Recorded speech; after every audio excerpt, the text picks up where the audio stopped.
Ces derniers jours, il y a eu l'interception d'un drone américain par l'armée russe et l'annonce aussi, concomitamment par les autorités françaises, de la prise en compte du risque d'attentat terroriste par drone. Ça sera pour les JO de 2024 à Paris. C'est donc dans ce contexte qu'est publié enfin en France un livre captivant intitulé « La guerre des drones ». Et pour représenter Seth Frantzman, qui est l'auteur, j'ai demandé à son directeur littéraire, Pierre Jovanovic, de nous rejoindre. Bonjour Pierre. Bonjour Martial, merci à vous. Merci cette guerre des drones, l'incroyable révolution technologique. Avant d'évoquer ce nouvel art de la guerre qui va bouleverser, on va le voir avec vous, les équilibres géopolitiques, qui est ce Seth Frantzman et pourquoi éditer ce livre d'ailleurs ? Alors, Seth Frantzman est un journaliste, il travaille au Jerusalem Post, entre autres, et puis il est correspondant pour plusieurs journaux américains, et il couvre même en ce moment même tout ce qui se passe aussi bien en Palestine, en Israël, ainsi qu'au Moyen-Orient. Donc c'est vraiment quelqu'un qui est constamment sur le terrain. Et précisons que manifestement ce livre a eu un impact phénoménal parce qu'il est préfacé, on va dire, par l'ancien directeur de la CIA. C'est pas rien. Le général Petraeus, qui est l'ancien commandant en Irak, commandant de la coalition des forces en Afghanistan, mais qui est aussi et surtout l'ex-directeur général de la CIA. C'est une indication quand même. C'est une sérieuse indication. Là, on est dans un Gérard de Villiers, on va dire ça comme ça. Bon. Alors pourquoi l'éditer ? Vous n'êtes pas agent de la CIA. Pourquoi l'éditer ? Pour une raison très simple, c'est que d'abord j'ai découvert lors d'un reportage en Turquie il y a 3 ans, 4 ans, que le grand chiffre d'affaires de la Turquie, effectivement, provenait de ces drones. Et que même, par exemple, la Serbie qui a acheté des drones à la Turquie. Et que la guerre en Azerbaïdjan, en fait, a été remportée, contre les Arméniens, a été remportée grâce aux drones. C'est-à-dire qu'en fait, il y avait deux méthodes de guerre. C'est-à-dire l'ancienne, on amène les chars, etc., puis on tire à volonté. Et de l'autre côté, en fait, on utilise des drones, on regarde où arrivent les chars, et puis on lâche les bombes, et l'affaire était terminée. La guerre était terminée. La guerre était perdue. Et c'est ce qu'on a d'ailleurs observé. Rappelez-vous, avec les débuts de la guerre en Ukraine, les Russes étaient persuadés qu'ils allaient effectivement aller sur Kiev en l'espace de quelques semaines. Et l'utilisation des drones, parce que n'oubliez pas, l'Ukraine avait acheté tous ces drones avant le déclenchement de la guerre. Donc ils avaient déjà plusieurs centaines de drones à disposition, et qui plus est avec l'aide des Américains, des satellites américains et des autres drones qui coûtent plusieurs dizaines, voire centaines de millions de dollars. Les Ukrainiens avaient un avantage phénoménal, et il a fallu du temps aux Russes pour vraiment réagir à ça. Ils ont réagi vraiment trop tard. Et la preuve, c'est qu'ils ont acheté des drones aux Iraniens. Et pour l'anecdote, les drones iraniens sont quasiment abattus à 80% par les Ukrainiens. Et vous savez ce qu'ils mettent comme moteur dans ces drones, les Iraniens ? Parce que il y a le blocus économique et que c'est technologique. Et donc, ils mettent des moteurs de mobylettes. Donc, ceci explique pourquoi ils sont si lents. Vous voyez ? Donc là, il y a un problème technologique, il y a un retard technologique des Russes par rapport aux Ukrainiens, qui eux-mêmes, bien entendu, en fait, sont aidés par les Américains. Donc là, on voit. Et ce matin même, j'ai vu que les Russes ont envoyé des drones pour détruire une usine de fabrication de drones en Ukraine. Avouez que ça manque pas de sel, si je peux dire. Alors, le drone, et vous faites bien de le dire, c'est pas une nouveauté. Par exemple, Frantzman explique que lui, il est soumis lors de son passage en Irak, il est à Mossoul, et on est en 2017, et effectivement, il doit se protéger de ces drones, qui sont les drones que Daesh envoie. Donc, c'est pas une nouveauté, mais c'est vraiment, et là, je vous rejoins, c'est la guerre en Ukraine qui a mis en évidence, finalement, la nouvelle révolution qui est amenée sur les champs de bataille des drones. Souvent, on se gardait à l'idée que les drones, c'était un peu, si vous me permettez, Blade Runner ou Terminator 2. Oui, mais en fait, c'est une réalité maintenant. Bien sûr, on est passé véritablement, c'est-à-dire les films de science-fiction des années 80-90, aujourd'hui, on le voit en action. C'est-à-dire, j'ai toujours dit que les écrivains étaient des médiums qui voyaient le futur. Ben là, on a une preuve définitive. Et vous savez, ce qui est intéressant, si vous voulez, c'est que on voit la même progression alors, avec les drones, c'est assez fascinant, parce que en l'espace de 10 ans, 15 ans, On a observé la même évolution technologique que celle qu'on a observée on va dire, en l'espace de 40 ans dans l'informatique. C'est-à-dire les gros Boeing, les Predators, les drones Predators, c'est les gros IBM, vous savez, qui tiennent dans une armoire normande, et la micro-informatique qui est arrivée avec les premiers Apple, les premiers IBM PC, c'est les drones turcs. Voilà. Et aujourd'hui, les drones turcs, c'est eux qui exportent le plus. Et vous avez les Israéliens, les Iraniens, mais les Israéliens, eux, n'ont pas l'autorisation d'exporter, les Américains n'ont pas l'autorisation d'exporter. En revanche, les Turcs, ils sont dans l'OTAN, et du fait qu'ils soient dans l'OTAN, ils ont la permission d'exporter dans le monde entier. Avouez que c'est tout à fait extraordinaire. Et ils ne s'en privent pas. Mais qui sont les pionniers en matière de drones? Ça, Frantzmann réserve une grande partie de son bouquin à ça, il fait une bonne partie de son bouquin. Est-ce que c'est Israël ou ce sont les États-Unis? Alors, c'est les États-Unis, en fait, ils ont décidé de développer ça après les attentats du 11 septembre. C'est-à-dire que là, il fallait surveiller et il fallait retrouver Ben Laden. Voilà. Il fallait préparer également sa capture. Et donc là, ils ont utilisé des drones, effectivement. Par exemple, dans le film Syriana, on le voit très bien. Moi, je recommande ce film parce qu'on voit bien que c'est une des premières utilisations des drones et qui plus est, qui sont armés. Voilà, parce qu'il y avait une grande différence, si vous voulez, entre les premiers drones qui, eux, n'étaient pas armés. Voilà, c'était vraiment du renseignement. On suit, etc. On suit à la trace. Et la grande innovation, c'est-à-dire, effectivement, des drones qui sont maintenant armés et qui sont quasiment autonomes. C'est ça qui est... Et ça révolutionne totalement le champ de bataille. On le voit en Ukraine. Je veux dire, les Russes sont très, très embêtés avec ça. Voilà, puisque les Ukrainiens utilisent des petits drones à 80 € et ils abattent des chars à 2 millions d'euros ou des navires à 20 ou 30 millions d'euros. Alors, pour bien visualiser l'utilisation des drones par les États-Unis, ou plus peut-être particulièrement par la CIA, on peut quand même peut-être rappeler 2 faits historiques d'utilisation des drones par les Américains. C'est cette technologie qui sert à retrouver officiellement Osama Ben Laden et pour tuer à grande distance le commandant Qassem Soleimani, qui est le légendaire commandant des gardiens de la révolution iranienne. Est-ce que c'est vraiment 2 actes fondateurs, finalement, de l'utilisation agressive des drones? Agressive, entre guillemets. Alors, c'est l'assassinat du commandant iranien, effectivement, c'est l'acte... Alors, en plus, ça s'est passé sous l'administration Trump. Et Trump a considéré ça, les Américains ont considéré ça comme une grande victoire, c'est-à-dire de réussir à cibler si précisément et sans faire de dégâts, si je puis dire, autour. Bon, ce qui n'est pas vrai, parce que les Américains ont quand même fait des sacrés dégâts. On a le souvenir, si vous voulez, il y avait un convoi de mariage, alors de mémoire, je crois que c'était en Afghanistan, un convoi de mariage qu'ils ont pris pour un convoi militaire, et il y a eu, je ne sais plus, je crois 30 personnes de mortes et je ne sais plus combien de blessés. Ça a été absolument terrible. Mais effectivement, ce sont les actes fondateurs c'est quand la science-fiction a rejoint la réalité. Alors, je vais vous donner quelques informations. Alors, par exemple, le Reaper coûte 32 millions de General Dynamics, 32 millions de dollars. Voilà. Et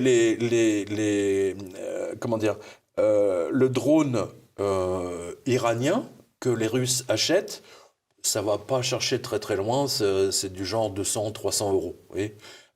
Mais malgré tout, le problème que ça pose, c'est-à-dire que même que les Russes utilisent des drones iraniens qui sont pas terribles au niveau technologique, le fait d'en envoyer 10, 15, 20 d'un seul coup, ça pose un problème à la défense aérienne, parce que là, il y a trop de monde qui arrive en même temps.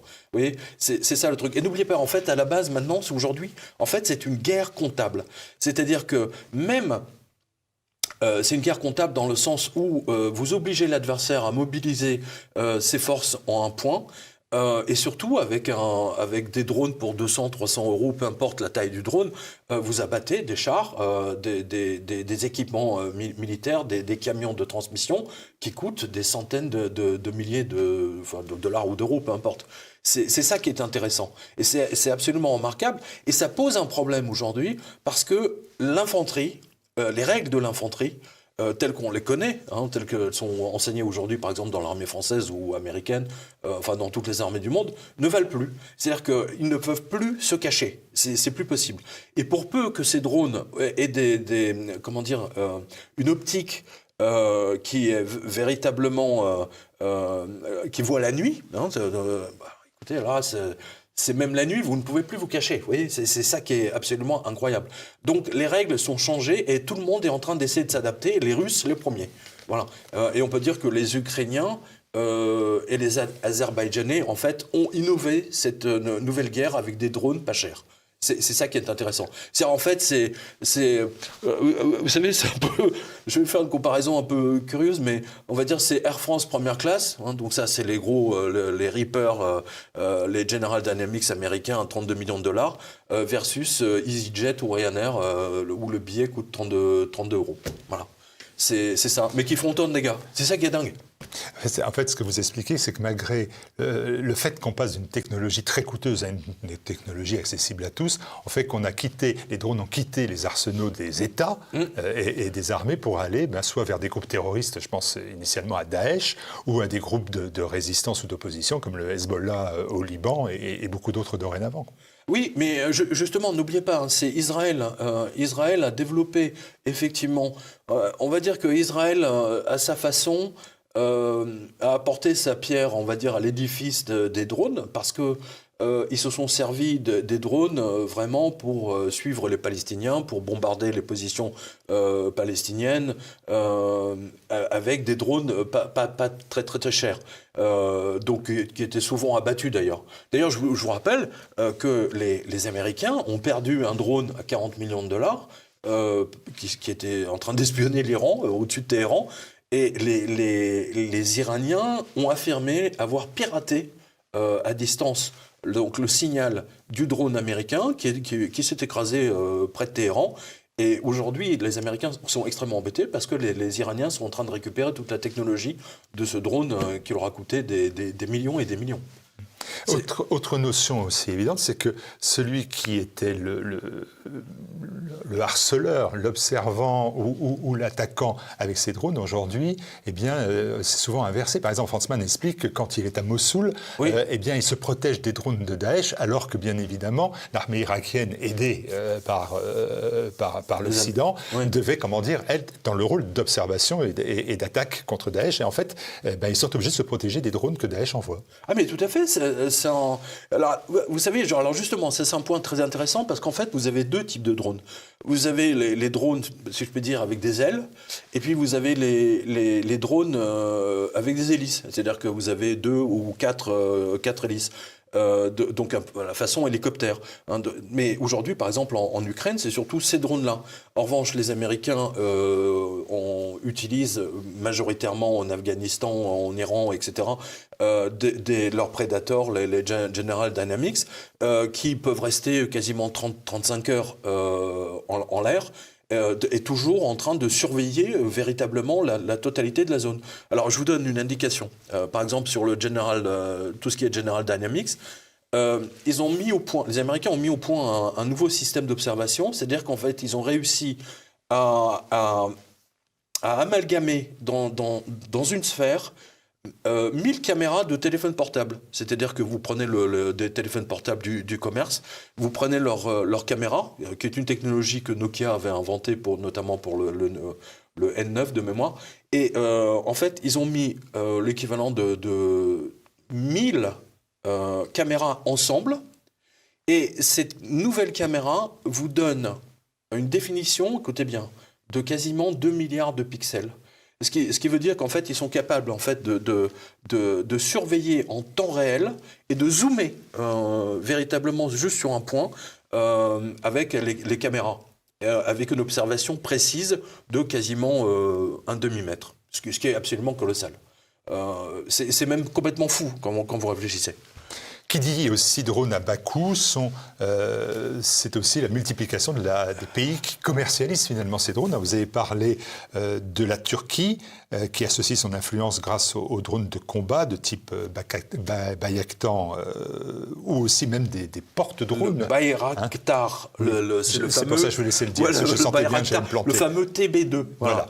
Ou le TZC Anadolu, qui est le premier porte-drone, lui, au monde, que la Turquie a initié. Mais il y a d'autres pays comme la Chine, Taïwan, vous avez parlé de l'Iran. Il y a donc des pays Chinois, émergents de drones. J'ai une petite liste, enfin ils ne sont pas très nombreux. Il y a le Kagewing Long 2. De Chengdu. Alors il coûte quand même 2 millions de dollars, mais il fait quasiment les mêmes opérations que le MQ-9 Reaper à 32 millions de dollars des Américains. Vous voyez, on retrouve toujours le côté, le prix chinois pas cher versus... technologie piquée aux autres. Voilà, exactement. C'est comme dans les téléphones, c'est tout à fait étonnant d'ailleurs. Voilà. Et je vais revenir simplement, si vous voulez, sur... comment dire sur les Reapers, sur les grands drones qui servent aujourd'hui à la CIA pour toutes les opérations de bombardement, notamment contre le général iranien. En fait, tout ça vient de l'avion U-2. Je ne sais pas si vous vous souvenez de ça. Il y a un avion qui avait été abattu dans les années 60 par les Russes. C'était un avion d'observation à très très haute altitude, mais ils avaient réussi à l'abattre. Et ils avaient capturé le pilote. Alors il s'appelait Gary Powers de mémoire. Et en fait, c'est ça qui a posé un problème à la CIA, c'est-à-dire en fait de mettre un avion littéralement en l'air sans pilote. C'est-à-dire que ne plus risquer aucun pilote. Et à partir de ce moment-là, du moment qu'il n'y avait plus le pilote et plus le siège éjectable qui va avec, déjà, on enlève 1 tonne. Donc, ce qui leur a permis, en fait, de redessiner le drone en question, avec une envergure de 25 mètres qui correspond toujours à l'U-2, enfin l'avion espion, le fameux avion espion américain. Et tout ça vient de l'Albatros, c'est-à-dire qu'ils ont étudié l'oiseau, parce que c'est celui qui plane le mieux et le plus longtemps, voilà, grâce à ses ailes.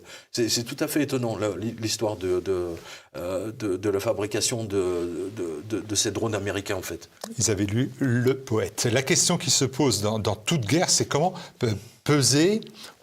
parer les menaces de l'ennemi, et dans le cas précis, de parer aux drones. Quels sont les moyens de défense déjà en place ou en recherche? Comment on peut combattre cette armée des drones? Ou est-ce que c'est possible d'ailleurs? Alors, c'est possible, mais c'est très limité. Les Américains, les Anglais, enfin surtout les Américains, ont mis au point un pistolet électromagnétique, on va dire, qui capte le signal qui est envoyé par le drone. Alors effectivement, il faut le dire. Alors déjà, pour s'en servir, il faut voir le drone, ce qui n'est pas évident, pour peu qu'il y ait des nuages ou des choses comme ça. Mais bon, et donc il envoie un signal qui va brouiller, on va dire, mais ça va pas plus loin. C'est là, par exemple, vous vous souvenez peut-être, il y a 3 ans, un drone avait survolé l'Élysée. Alors donc ça avait mis en alerte le commissariat du 8e. Il y a eu des histoires de drones qui avaient survolé des centrales nucléaires françaises. De mémoire, celle à côté de Rouen, si je ne me trompe pas. Et donc ça pose effectivement un danger phénoménal parce que strictement personne n'est préparé. Et à la prison de la Santé ou dans d'autres prisons, vous avez des gens qui envoient maintenant des drones et qui leur balancent de la drogue ou des paquets de cigarettes. Enfin, bon, c'est devenu, je veux dire, extrêmement commun. Et ça, les drones ont renversé la table. Voilà.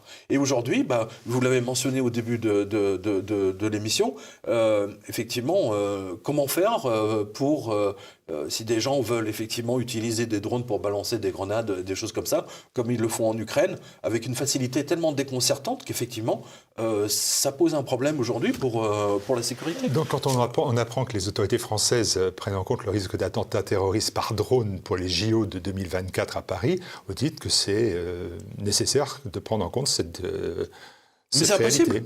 Mais techniquement, alors c'est des jolies phrases, effectivement, elles sont faites pour rassurer, mais techniquement, vous ne pouvez rien faire. C'est trop ciblé comme voilà. C'est vraiment trop ciblé. Aujourd'hui, vous faites partir un drone avec une bombe, personne ne sait d'où ça vient. Là, c'est transparent. Vous n'avez même plus besoin de voiture, ni de téléphone, rien, nada. C'est ça qui est fou. Dans son ouvrage, Franz Mann insiste sur le fait. Son ouvrage s'appelle La guerre des drones, que vous éditez donc au Jardin des Livres, que vous retrouvez sur la boutique TVL, sur le site tvl.fr ou sur la boutique tvl.fr. Je vous invite bien évidemment à vous le procurer. Et Franz Mann insiste sur le fait, et la guerre de l'Ukraine ne le contredit pas, que les guerres qui viendront seront menées surtout avec des drones et seront gagnées que par les pays qui disposent de la technologie la plus sophistiquée. Exactement. Oui, il était visionnaire parce que ce livre est sorti juste avant la guerre. La guerre en Ukraine. Mais il parle de l'Ukraine, parce qu'il y a été effectivement, puisque comme je vous l'ai dit, les Ukrainiens ont commencé à acheter des drones avant la guerre. Donc ils étaient déjà sérieusement préparés. Mais là, il y a quand même quelque chose de tout à fait unique, si vous voulez, dans le sens où, moi je le répète, personne ne peut se protéger contre les drones, et ça développe une nouvelle stratégie de guerre. C'est-à-dire que tout ce qu'on connaît de stratégie militaire tombe à l'eau. Je ne sais pas ce que vous en pensez, mais ça me paraît évident. Donc de ce côté-là, Franz Mann avait totalement raison. Et on le voit aujourd'hui, et chaque jour qui passe aujourd'hui, maintenant, on a de plus en plus d'informations, parfois même 2 fois par jour, où un drone russe a abattu ceci ou là, ou alors des drones ukrainiens se sont aventurés loin en Russie et ont abattu, par exemple, le fameux avion radar. C'était quoi? C'était il y a 15 jours de cela, 3 semaines. Les Russes étaient totalement surpris. Vous voyez, c'est ça que je veux dire, c'est qu'ils n'ont... Ça bouleverse totalement toutes les règles et on ne peut pas s'en protéger. Et les militaires ne sont pas formés pour ça. À la limite, ceux qui sont formés pour ça, vous savez, c'est les passionnés d'avions miniatures, vous savez. Mais techniquement, ces gens étaient en avance sur leur temps, parce que les drones, c'est que des avions miniatures, finalement. Pierre Jovanovic, quand Franz Mann dit ces guerres seront gagnées par des pays qui disposent de la technologie la plus sophistiquée. J'ai entendu Turquie, j'ai entendu Chine, Taïwan, Turquie, Iran, Israël, États-Unis. La France? Nulle part.